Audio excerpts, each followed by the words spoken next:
Welcome to the lecture number 7 of relation in function. तो देखिए, अब जो हम इस वाले लेक्चर में आपको कुछ अलग हटके और बताने जा रहे हैं। जैसा कि आपको 5वें लेक्चर में और 6वें लेक्चर में आपने जो किया, आपने कंपोजिशन के बारे में पढ़ा और प्रतिचित्रण के बारे में पढ़ा, किस तरीके ग्राफ में आपको प्रतिचित्रण दिखाते हैं वो भी आपने किया। तो अब यहाँ पर हम सबसे पहले फोकस कर रहे हैं प्रतिलोम फलन पर। जैसा कि देखिए, प्रतिलोम फलन में आप पहले भी कर चुके हैं कि आप इन्वर्स रिलेशन आर को किस तरीके से निकालते हैं, आपने निकालना सीखा था। लेकिन यहाँ पर हम इसकी डेफिनेशंस को और भी थोड़ा सा बताएंगे। और दूसरा, ये दूसरे टाइप का यानी फलन है आपका, तो फलन में इन्वर्स आप किस तरीके से निकालेंगे। तो वहाँ आपको एक क्वेश्चन दे दिया जाता था, मैं एक करके बता रहा हूँ आपको जिस तरीके से। जैसे कि मान के चलिए 1 2 3 4 5 6, ये पेयर फॉर्म में आपका दे दिया जाता था। ये कोई रिलेशन है और इसका आर इन्वर्स निकालने के लिए आपको बोला जाता था किस तरीके निकालते थे। 2,1 4,3 और 6,5 इस तरीके से इसे फाइंड कर लेते थे। लेकिन अब यहाँ पर जो इन्वर्स रिलेशन है उसको हम कैसे परिभाषित करेंगे, ठीक है, प्रतिलोम फलन जो है उसे कैसे हम परिभाषित करेंगे। तो सबसे पहले हेडिंग आ रही है यहाँ पर, वो है आपका प्रतिलोम फलन। एक त्रिकोणमिति में मैंने प्रतिलोम त्रिकोणमिति फलन पढ़ाया था, लेकिन यहाँ फलन के लिए आपको अलजेब्रा में है ये। तो प्रतिलोम फलन, ठीक है, केवल इतना है, यानी इन्वर्स फंक्शन।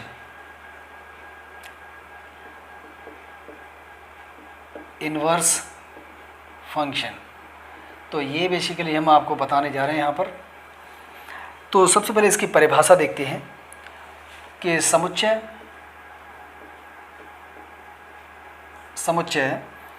x से y में फलन f mapping x to y का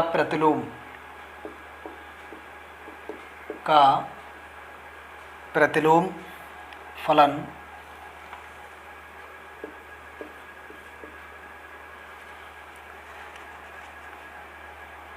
जिसे f इनवर्स से प्रकट किया जाता है,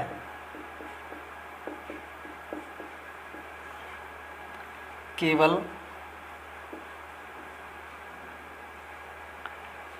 तभी परिभाषित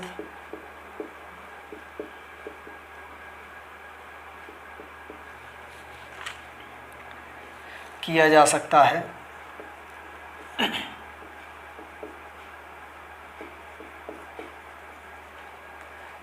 जब फलन f एकेकी और आच्छादक हो। यानी देखिए, किसी भी फलन का आपको प्रतिलोम निकालना है तो कुछ कंडीशन को वहाँ पर फॉलो करना चाहिए। यानी जो फलन है, आपको जो फलन पहले से दे रखा है और उसका आप निकालना चाहते हैं क्या, प्रतिलोम, तो उससे पहले वहाँ पर वो फलन कैसा होना चाहिए, यानी 1 1 होना चाहिए और ऑन्टो होना चाहिए, यानी एकेकी और आच्छादक होना चाहिए। उसी कंडीशन में आप उसका इन्वर्स निकाल सकते हैं, अन्यथा किसी भी कंडीशन में उस फलन का इन्वर्स नहीं ज्ञात कर पाएंगे। तो जैसा कि यहाँ पर जो बता दिया गया है, ठीक है। नेक्स्ट आगे बढ़ते हैं इसमें कि माना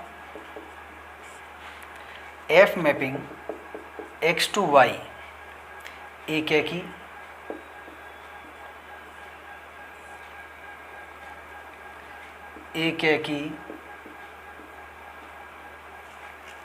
और हमने मान लिया कि f mapping x to y एक जो फलन दे रखा है वो कैसा है, एकेकी है और आच्छादक है, ठीक है,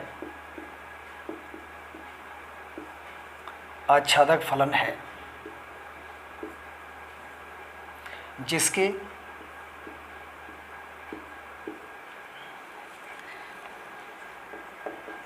द्वारा x belong to capital X का प्रतिचित्रण y belong to capital Y पर होता है।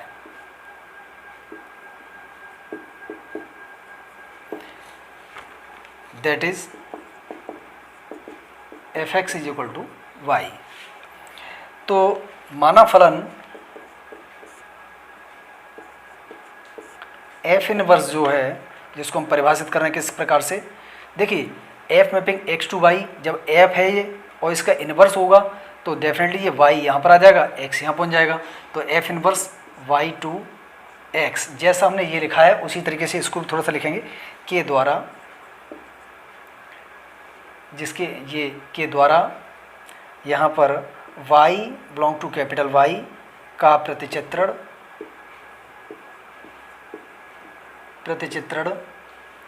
x belong to capital X पर होता है।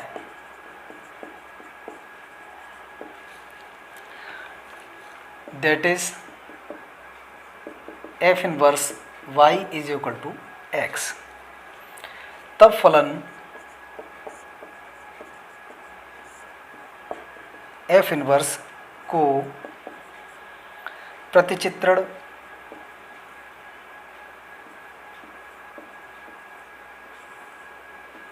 f का प्रतिलोम फलन कहते हैं।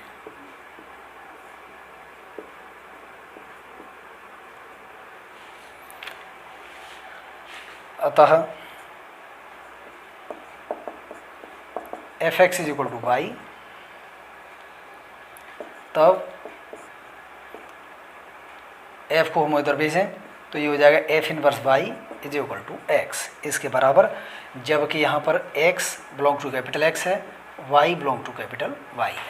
तो ये तो रही इसकी जो डेफिनेशन, जो जिस तरीके से यहाँ पर दे रखा है कि देखिए कोई भी दो समुच्चय आपके दे रखे हैं x और y, फलन है आपका f mapping x to y का प्रतिलोम फलन, जिसे f इनवर्स से प्रकट किया जाता है, केवल तभी परिभाषित किया जा सकता है जब फलन f कैसा होना चाहिए, आपका एकैकी होना चाहिए, आच्छादक होना चाहिए। कहने का अर्थ ये है, यदि f इनवर्स किसी फलन का ज्ञात करना चाहते हैं, इसका आप f इनवर्स निकालना चाहते हैं, वो केवल तभी निकल सकता है जब वो फलन कैसा होना चाहिए, एकैकी हो और आच्छादक हो। माना कि f mapping x to y एकैकी है और आच्छादक भी है। मान लिया हमने फलन है जिसके लिए x आपका x को बिलोंग कर रहा है का प्रतिचित्रण y बिलोंग टू y पर होता है, ठीक है। यानी अब यहाँ पर क्या है, तो इसको ऐसे लिख सकते हैं fx बराबर y। अब मान लिया हमने कि f inverse y mapping x के लिए y आपका y को बिलोंग कर रहा है का प्रतिचित्रण जो है वो x बिलोंग टू x पर होता है, that is f inverse y is equal to x। तब फलन जो f इनवर्स है को प्रतिचित्रण f का हम क्या कह देते हैं, प्रतिलोम फलन कह देते हैं। अतः fx बराबर y, तो f उधर इसमें भेज देंगे, that mean f inverse y is equal to x के बराबर हो जाएगा। जहाँ x y किसे बिलोंग करते हैं, आपको x और y को बिलोंग करते हैं।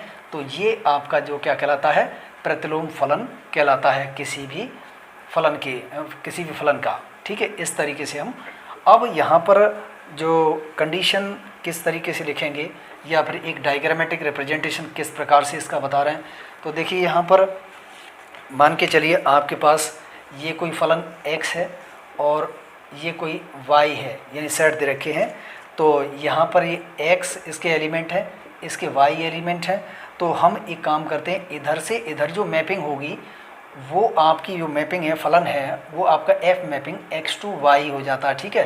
अब लेकर रिवर्स मैपिंग जैसे ही हम कराएंगे, ये तो इस साइड से ऐसे करके, अब जैसे ही हम रिवर्स कराते हैं, यहाँ से रिवर्स मैपिंग कराएंगे, उल्टी मैपिंग कराएंगे, तो उसको हम कह देते हैं f inverse mapping y to x कह देते हैं। ये इसका मतलब होता है। इसके लिए आपका कंडीशन हो जाता है fx बराबर y के बराबर हो जाता है, और इसके लिए कंडीशन हो जाएगा f inverse y is equal to x के बराबर हो जाता है, ठीक है। तो इसका मतलब ये है कि जो f का डोमेन होगा, यानी f का जो डोमेन होगा वो f इनवर्स का रेंज, यानी कि इसके रेंज के बराबर हो जाएगा। इसके रेंज होगा f, जो f का कोडोमेन होगा यानी रेंज होगी, वो f इनवर्स का क्या कहलाएगा, डोमेन कहलाएगा। यानी एक दूसरे के अपोजिट होते हैं ये एक तरह से। तो इस तरीके से ये तो इसकी रही परिभाषा और डायग्रामेटिक रिप्रेजेंटेशन किस तरीके से था। अब यहाँ पर बात ये आती है कि इसको निकालने का तरीका भी कुछ होगा। तो हमें एक क्वेश्चन के माध्यम से इसको समझते हैं। तो देखिए क्वेश्चन लेके चल रहे हैं कि फलन कोई दे रखा है आपका, यानी f(x) = 4x - 7 के इक्वल दिया है, ठीक है। और का आपको क्या करना है, का प्रतिलोम फलन निकालना है, प्रतिलोम फलन आपको ज्ञात करना है, ठीक है, ये निकालना है इनवर्स फंक्शन। तो अब यहाँ पर क्या करते हैं, एक मान के चलते हैं कोई k ऐसा वैल्यू है जो r को बिलोंग करता है। r आपका रियल नंबर है, जब mapping f mapping r to r दे रखी थी ऑलरेडी पहले से। तो के लिए यहाँ पर क्या है कि f(x) बराबर हमें मान लिया है वो k के बराबर है, ठीक है। ये f(x) का वैल्यू यानी इसका जो वैल्यू है वो k के बराबर है। तो यहाँ पर इसको हम इसके बराबर रखेंगे। f(x) का वैल्यू आपका ये दे रखा है 4x - 7 = k।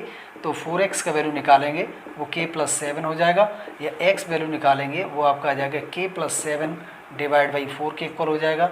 इसे आप जो है एक इक्वेशन डाल सकते हैं या डायरेक्ट वैसे ही करें। और यहाँ पर अब आगे देखते हैं कि f(x) = आपका किसके बराबर था, वो 4x - 7 के इक्वल था, ठीक है। जैसे इतना दिया गया है तो अब एक काम करते हैं कि x की प्लेस पे ये लगाएं, क्योंकि हमें ये ऑन टू प्रूफ कर रहे हैं एक तरह से इसे पहले तो k + 7 / 4 = 4 टाइम्स x की जगह पर ये लगाना है इतना। तो 4 टाइम्स ये हो जाएगा k + 7 / 4 - 7। इससे आपका ये कैंसिल हो जाएगा, 7 से आपका 7 कट जाएगा, यानी k निकल के आ गया जो वैल्यू निकालना था, जो ऑन टू की कंडीशन यानी कि शो कर रहा है पहले से ही, ठीक है, ये निकल के आ गया। अब यहाँ पर एक कंडीशन लेके चलते हैं कि दो कोई वैल्यू हैं x1 और x2 जो आपके रियल नंबर हैं, जबकि ये रियल नंबर तो हैं लेकिन यहाँ पर x1 और x2 आपस में बराबर नहीं है, ठीक है। मान के चलिए कोई ये वैल्यू दे दिया, 1 दे दिया, ये 2 है, ये आपस में बराबर नहीं है, दोनों ही रियल नंबर हैं लेकिन ये दोनों आपस में बराबर नहीं है। तब एक काम करें, तो जब ये दोनों आपस में बराबर नहीं होंगे तो इसका मतलब 4x1 और -7 का जो वैल्यू होगा और 4x2 - 7 ये भी आपस में बराबर नहीं होंगे। जब ये x1 x2 बराबर नहीं है तो ये भी आपस में बराबर नहीं होंगे। इसका मतलब ये है कि यहाँ पर ये आपका f(x1) का वैल्यू बन गया और ये किसके बराबर नहीं निकल के आया, f(x2) के बराबर नहीं निकल के आया, ठीक है। तो अब यहाँ पर ये फलन तो आपका एक है कि पहले से ही हम प्रूफ जिसे कर सकते थे और हमने बता दिया यहाँ पर जो है। तो f के व्युत्क्रम के लिए लेके चलें, f के व्युत्क्रम के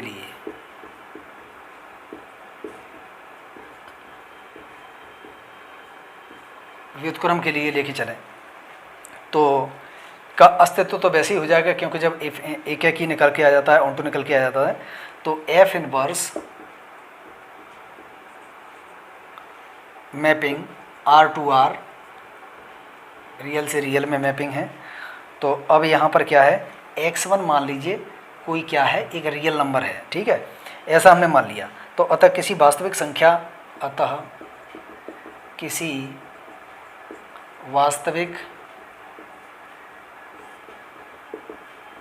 संख्या x2 के लिए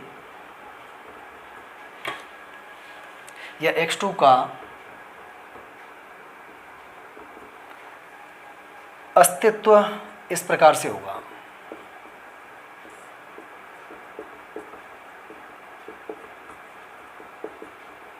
कैसे होगा कि f(x2) = x1 ऐसा मान लिया। इसे डाल दीजिए समीकरण नंबर 1। तो अब इस f को उधर ले जाएं तो उस पर लगेगा इन्वर्स, यानी f इन्वर्स ऑफ x1 = रह जाएगा x2। इसे इक्वेशन नंबर डाल दीजिए 2। जैसे इक्वेशन 2 डाल दिया तो देन इसके बाद हम बात करते हैं आगे की,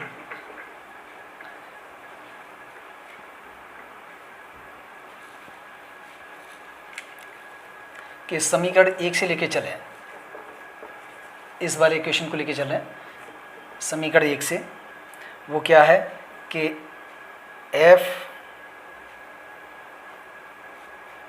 f(x2) = x1 दे रखा है, तो f(x2) का वैल्यू क्या हो जाएगा, 4x2 - 7 के इक्वल हो जाएगा, जो इक्वेशन दिया था उससे, ठीक है। जैसे इतना हुआ तो ऐसा करिए यहाँ से कि 4x2 का वैल्यू निकालिए, वो x1 + 7 या x2 = हो जाएगा x1 + 7/4 के इक्वल हो जाएगा। ठीक है, 4 आपका डिवाइड में चला जाएगा।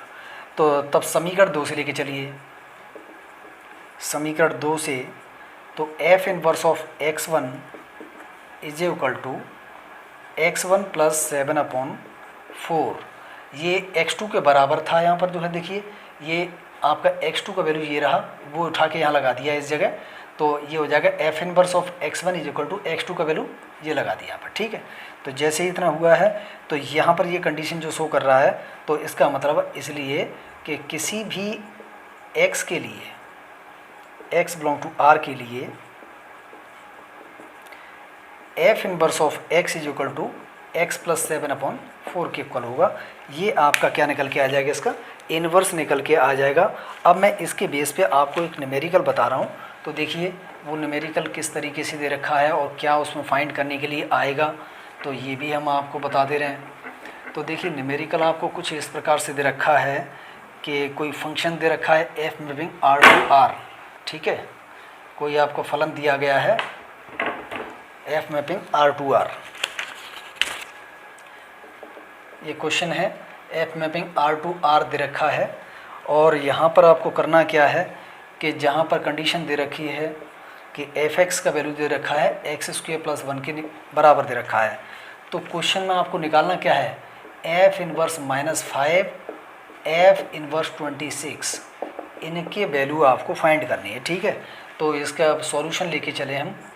तो देखिए f इनवर्स -5 को हम निकालना चाह रहे हैं, मान के चलिए वो x के बराबर है, और जो किसको बिलोंग करता है, रियल नंबर को बिलोंग करता है। ठीक है, तो तब यहाँ पर f(x) बराबर आपका जो है किसके बराबर है, -5 के। ठीक है, यानी इसे यदि ऐसे लेके चलें, f इनवर्स -5 बराबर x मान लें।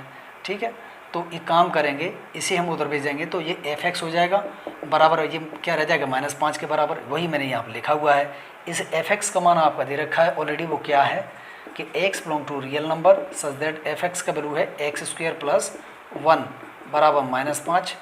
तो ऐसे ही आपका x belong to r such that x² बराबर है, ये उधर जाएगा तो -6 हो जाएगा। देखिए यहाँ पर एक उधर जाएगा तो -5 -1 -6 हो जाएगा। और x का जहाँ से वैल्यू निकालेंगे आप देख रहे हैं, तो x belong to r such that x बराबर ± में -6, जो एक वास्तविक संख्या नहीं निकल के आएगी, यानी ये काल्पनिक संख्या निकल के आएगी। और ये x आपका क्या है, रियल नंबर है, ये काल्पनिक संख्या निकल के आ रही है, तो इसका अर्थ है ये आपका वैल्यू हो जाएगा 5। तो f इनवर्स -5 का वैल्यू जो निकल के आया वो है आपका रिक्त, यानी कि 5 के बराबर। इसी प्रकार से सेम हम इसका वैल्यू फाइंड करेंगे, यानी f इनवर्स 26 का वैल्यू निकालना चाहते हैं, तो माना कि इसका वैल्यू x है जो रियल नंबर है, और f(x) बराबर यहाँ से क्या आ जाएगा, वो 26 के बराबर हो जाएगा। ठीक है, तो अब यहाँ पर f(x) वो इसी तरीके जैसे हमने ये किया था, यहाँ 26 लिख देंगे, x लिखेंगे तो f इधर चला जाएगा, तो बराबर x बिलोंग टू r, और f(x) का वैल्यू आपका x² + 1 है बराबर 26।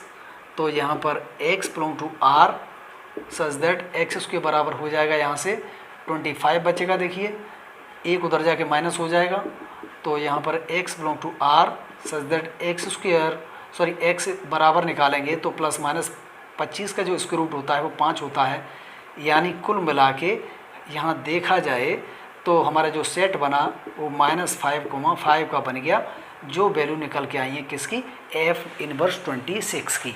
तो इस तरीके से हम f इनवर्स में जो कोई भी वैल्यू दे रखी होंगी उनको बहुत आसानी से याद कर सकते हैं। एक्सरसाइज में इससे संबंधित कुछ और भी क्वेश्चंस दे रखे हैं, आप उन्हें करके देखें, जो नहीं आते हैं उन्हें आप पूछें, मैं डेफिनेटली उनको नेक्स्ट अगली वीडियो में बना दूंगा उनको। यदि आप कमेंट करके बताएंगे मुझे तो मैं डेफिनेटली उन्हें बताऊंगा। ठीक है, तो अब नेक्स्ट आगे चलते हैं हम।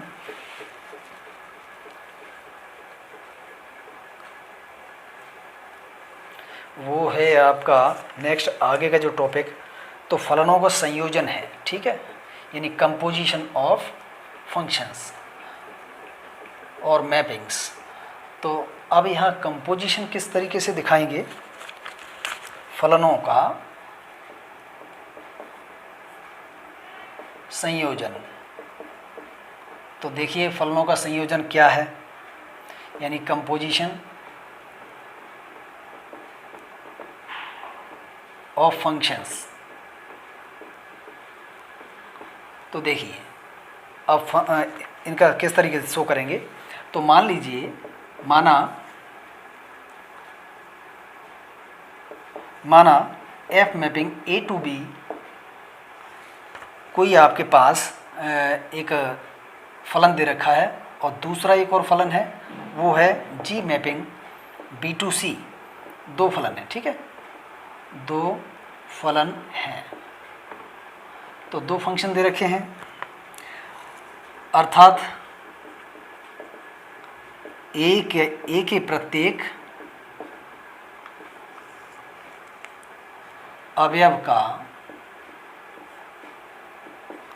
एफ प्रतिबिंब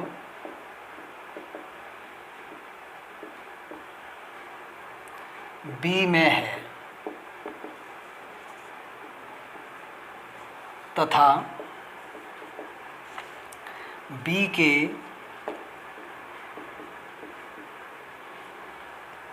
प्रत्येक अवयव का जी प्रतिबिंब सी में है।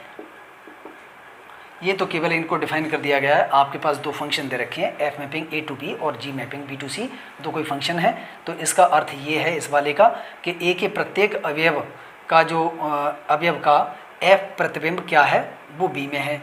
और इसी प्रकार से इसको डिफाइन किया गया है कि बी के प्रत्येक अवयव का प्रतिबिंब जी जो दे रखा जी प्रतिबिंब वो किस में है, सी में है, ठीक है। तो ये इनको डिफाइन किया गया है यहाँ पर जो। अतः ए के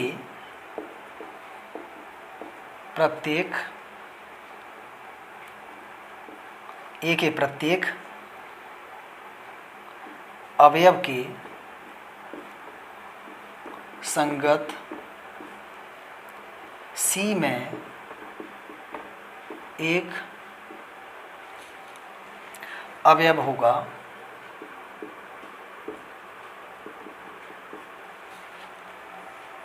इस प्रकार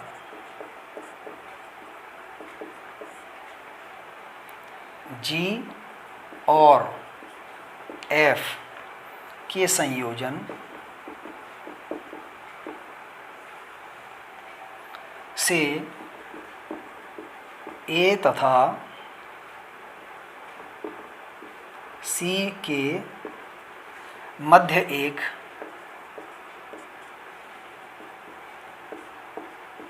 नया फलन होगा। इस फलन को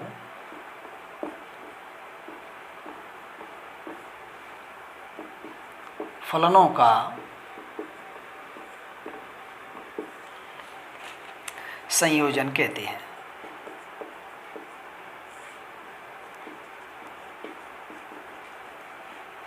इस संयोजन को संकेत रूप में हम कैसे लिखेंगे, वो आपका ये है।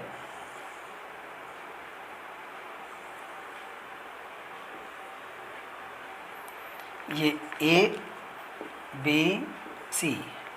तो देखिए इसका एलिमेंट x है, इसका y है, इसका z है, ठीक है। तो a से b में जो संबंध है वो f का है, देखिए दे रखा है।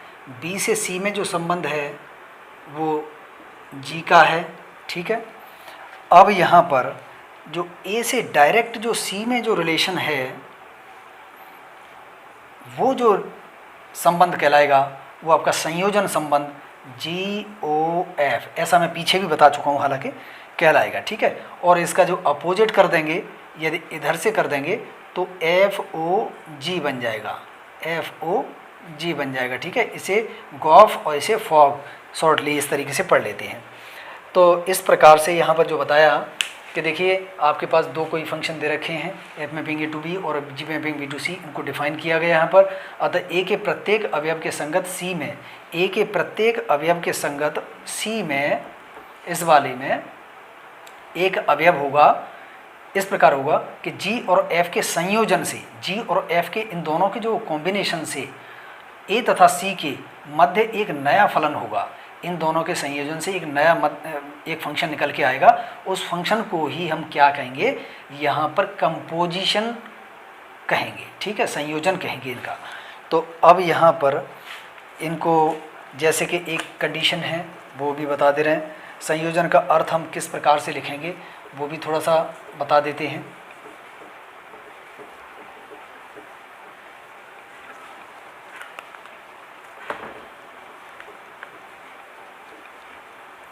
देखिए, संयोजन का अर्थ है आपका कि GOF ऑफ x बराबर, इसको हम कैसे लिखेंगे, G ऑफ fx, इस तरीके से इसे लिख देते हैं, ठीक है। तो ये इसके लिखने का तरीका हो जाता है, G ऑफ fx लिख देते हैं बराबर, मान लीजिए z, तो जहाँ पर सभी यानी सब x के सभी मानों के लिए जो a को बिलोंग करते हैं, ये आपका ट्रूथ होगा। अब कुछ नोट पॉइंट हैं, वो क्या हैं कि f और g के संयोजन के लिए आवश्यक कुछ बातें हैं, वो आपकी क्या है कि f का जो रेंज यानी परिसर होगा, परिसर f का होगा, वो हमारा सबसेट होगा किसका, प्रांत g का। एक तो ये कंडीशन। दूसरी कंडीशन है आपकी ये है कि सामान्यतः देखा जाए तो GOF का वैल्यू FOG के बराबर कभी आएगा नहीं, यानी कि ये क्रम विनिमय नियम का पालन नहीं करता है। क्रम विनिमय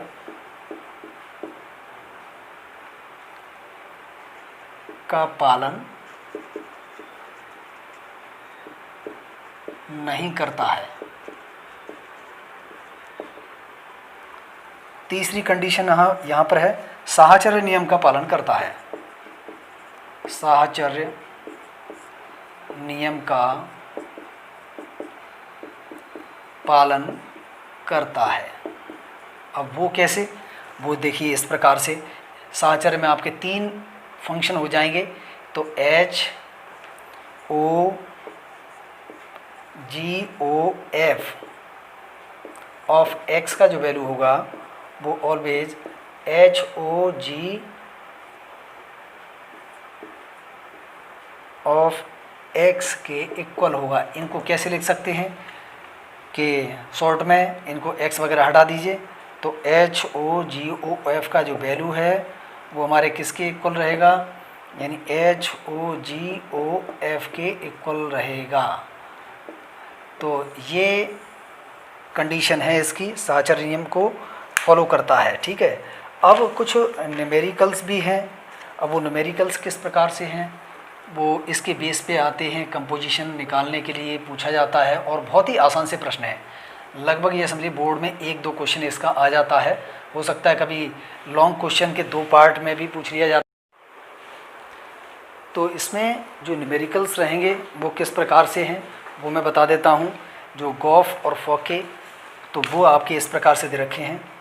जैसे क्वेश्चन आता है F mapping R to R और Y mapping G mapping R to R और H mapping R to R, 3 कोई भी आपके फंक्शन दे रखे हैं, ठीक है। इस प्रकार हैं ये, इस प्रकार हैं कि fx का जो वैल्यू दे रखा है वो तो आपका x² है, gx का जो वैल्यू दे रखा है वो आपका 10x के बराबर है, और hx का जो वैल्यू दे रखा है वो log ऑफ x² के बराबर log ऑफ x के बराबर दे रखा है, ठीक है।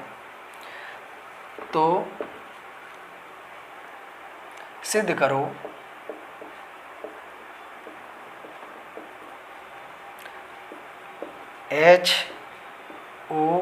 HOGOF ऑफ x का जो वैल्यू आएगा 0 आना चाहिए। कब, जबकि x का जो वैल्यू है वो अंडर रूट में π/2 के बराबर दे रखा है, ठीक है। तो नाउ अब इसको सॉल्व करने की कोशिश करते हैं। तो HOGOF ऑफ x क्या लिखेंगे कि HOGOF ऑफ x तो ये इसके साथ लें तो बराबर एच ओ, और इसको हम लिख सकते हैं जी एफ एक्स लिख सकते हैं, ठीक है, जी एफ एक्स। तो जी, अब एफ एक्स का वैल्यू हमारे पास कितना है, वो है एक्स स्क्वायर, वो इस जगह लगा देंगे, यानी कि एच ओ जी एक्स स्क्वायर हो जाएगा ये, ठीक है। तो अब यहाँ पर एक चीज़ देखी जाए, जी एक्स का वैल्यू हमारे पास है 10x, यानी यहाँ पर x था तो ये x था, तो एक्स स्क्वायर हो जाएगा, तो यहाँ पर भी एक्स स्क्वायर, यहाँ पर भी एक्स स्क्वायर लगा देंगे, तो ये हो जाएगा एच ओ, और ये बन जाएगा आपका कितना, यानी कि 10x स्क्वायर, ठीक है, इसके इक्वल आ जाएगा ये यहाँ पर। वैसे इसको हटा ही दीजिए आप जो है। तो अब यहाँ पर ये इतना बन गया, तो जैसे ही इतना बना है, अब यहाँ पर एक चीज़ देखने की वो है क्या, कि एच एक्स का जो वैल्यू था वो इतना था, तो x की जगह पर ये लग जाएगा, यहाँ पर जहाँ x था तो यहाँ पर x था। अब ये हो गया h ऑफ 10x स्क्वायर, तो x की जगह पर यहाँ पर लगा देंगे, तो बन जाएगा log 10x की प्लेस पे 10x स्क्वायर, इतना लगा देंगे। x का वैल्यू हमारा कितना दे रखा है, वो है √π/2, इस जगह लगाएंगे तो ये बन जाएगा log 10, इस पे वर्ग लगा है तो वर्ग लगा देंगे, यानी π/4 हो जाएगा। देखिए इसका जैसे ही हम वर्ग करेंगे π/2 का, तो π² हो जाएगा। तो 45 का जो मान होता है वो होता है 1, और log 1 का वैल्यू कितना होता है, वो होता है 0। यही हमें प्रूफ करना था, इसमें ये निकल के आ गया। तो कंपोजिशन से रिलेटेड जो न्यूमेरिकल्स रहेंगे वो कुछ इसी प्रकार से रहेंगे। तो आई होप आपके ये क्वेश्चंस कुछ इसमें समझ में आए होंगे, और गॉफ और फॉग निकालने के क्वेश्चन आपके काफ़ी एक्सरसाइज में दे रखे हैं, उनको आप करने की कोशिश करें। जो भी ना आए आप कमेंट बॉक्स में मुझे बताएं कि ये क्वेश्चन पूछने हैं। वैसे मेरे हिसाब से जो जितने भी क्वेश्चंस एक्सरसाइज में दिए गए हैं काफ़ी इजी हैं, इससे रिलेटेड जो पूछे गए हैं, तो उनको करने की आप पहले कोशिश करिएगा, ठीक है। और जो नहीं आते हैं आप मुझे बताएं उसको कमेंट बॉक्स में, मैं डेफिनेटली उन क्वेश्चन को आप एक नई वीडियो बना दूंगा उन क्वेश्चन के लिए, और वो मैं बताऊंगा। तो ये आप एक्सरसाइज कंप्लीट हुई, और लगभग ये चैप्टर भी कंप्लीट हुआ है। और भी जो क्वेश्चंस बचे होंगे या थोड़ा बहुत और भी इससे टॉपिक रहा होगा, डेफिनेटली उसको भी मैं नेक्स्ट एक वीडियो बनाकर उसे जल्द से पूरा कर दूंगा। बाकी मिलते हैं अगले चैप्टर में और नई वीडियो में, तो तब तक के लिए